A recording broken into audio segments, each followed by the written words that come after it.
So episode 8 of Talking Puck with Coach Kyle. This week we announced another returning player, defenseman Bruce Gray. Bruce Gray, yep. Bruce is coming back next year, which will be a benefit for us to solidify the 6D that are going to be playing. So that's good for Bruce. Bruce brings kind of brings a little bit of everything. Just got to tune up a few things here coming up for the next season, but he brings good defensive reliability in his own end. Can sometimes jump up in the rush, create that third wave for us. He's got a pretty decent shot, gets his shot on net. So it's the small things that we like with Bruce. The small intangibles. He's got a real good stick. He makes a real good first pass. He can get himself out of trouble if he's in some tough areas on the ice. So we're really excited to have Bruce back. Like I said, he shores up our D-core, and he was here last year. So adding another veteran guy back that know how the process is run is also going to help our young guys moving forward as well.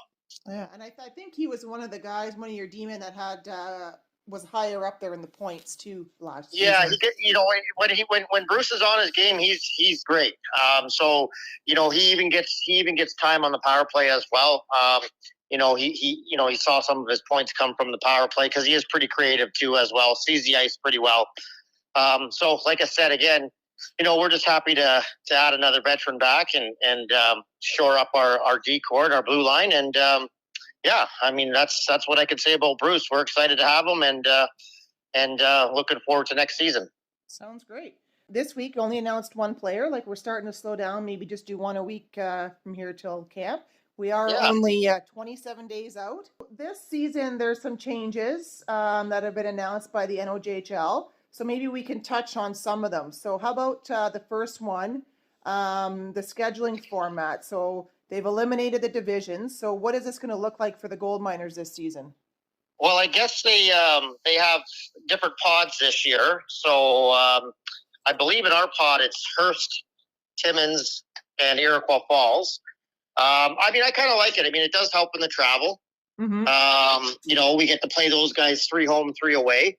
So we get a little familiarity with them. I mean, we're pretty familiar with all 3 of those teams anyways. So I think it's going to create some good competition, some rivals maybe as well. I mean, we already know that us and Iroquois Falls don't really like each other. So, the extra games that we get to play in our pod with those guys will just increase our rivalry a little bit higher. So that's kind of exciting. Okay, so 3 games against the teams within your pods, 3 home and away, and then the teams outside your pod, 2 home and 2 away. 2 home and 2 away, which is good. I mean, I think again that helps with the travel, and you don't see all the teams all the time, which is good. So much more balanced. It's way more balanced. 4 times for every other team, other than the ones in your pod, and I don't mind that at all. Yeah, because last year it'll be a good lead up to the playoffs which they're doing. What I like, I actually like it, which they're doing the top 8 teams overall advance. I mean, it makes it difficult overall to get into the playoffs, but I mean, hey, I'm a hockey guy, and you want that fair competition all the way through your league, and the top 8 teams, the best 8 teams should make it in, and I think that's a good step for the league to go 1 through 8, and it just makes it challenging, and it makes everybody, makes every team have to work that much harder to put a good product on the ice. Yeah. Yeah, it's actually, it makes it a little bit more difficult to make the playoffs this way. Well, of course it does, yeah. There's a couple playing rule changes that involve overtime. Yeah, and that's another rule. I like it. I mean, I was never a fan with the shootout, even when they first brought it in, even to the NHL. It's a gimmick in my mind, and I think a game should end on a. I'm not even a major fan of the 3-on-3, to be honest, because to me it's not real hockey. But I'd rather them go an 8-minute or 7-minute, whatever it is going to be, to end on a 3-on-3, a 4-on-4, even a 5-on-5. I like the game to be ended that way instead of an individual shootout. So, I like the format for that. I like if you pull your goalie too.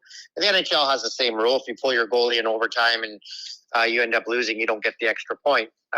So, I like that rule too, because it's a little bit more risk reward involved in the overtime as well, which makes it more exciting for the fans. Yeah. So overtime ends. I think it's either 7 or 8 minutes for the overtime 3-on-3. Yeah. It ends in a tie. That's how it stays. Each team comes away with 1 point each. And that's the way it should be. Yeah. I like it. I wasn't, like I said before, I wasn't a huge fan of the shootout. And I think it's more fair, even though the 3-on-3 is, there's more ice and it's more offense, which is good for the fans. And it's not so good for a coach when you're sitting behind the bench during a 3-on-3. But yeah, we weren't too lucky last season with our 3-on-3s. No, I think we lost how many in overtime? 7 or 8. Yeah, I think. Yeah. So any little bit of change we can get to the overtime format, I think we'll welcome. Yeah. Well, hopefully, new season, new outcomes.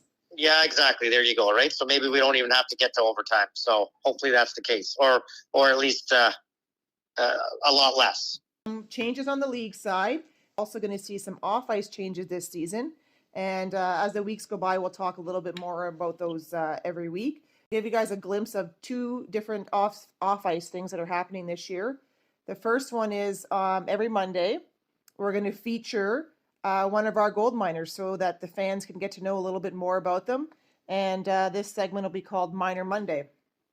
Perfect. And then the next thing, we're going to start doing a little more community involvement this year. So starting in October, the first Tuesday of every month, we've paired up with the Tech Centennial Library, and the gold miners are going to go in after school and do a little after school reading club with the kids. They can come in, read their books, favorite books with the players, do some crafts. Maybe some of the players will get some good strategies from some of these younger kids too. There you go. And it's always good getting our players out in the community, getting the little guys out there to see the boys, play. And that's what it's all about, right? Giving back to the community. And again, hopefully we can put a good product on the ice for them to come and watch and, get this place back where it should be. I guess to wrap this week up, I'm just going to ask our listeners if they have any questions that they would like to ask Coach Kyle, or if there's a topic that they want you to discuss, anything, just let us know. Send an email to klgmevents@outlook.com. There you go. I'll be happy to answer any of those questions. There you go. That's it. All right. Well, that's it for another week of Talking Puck with Coach Kyle.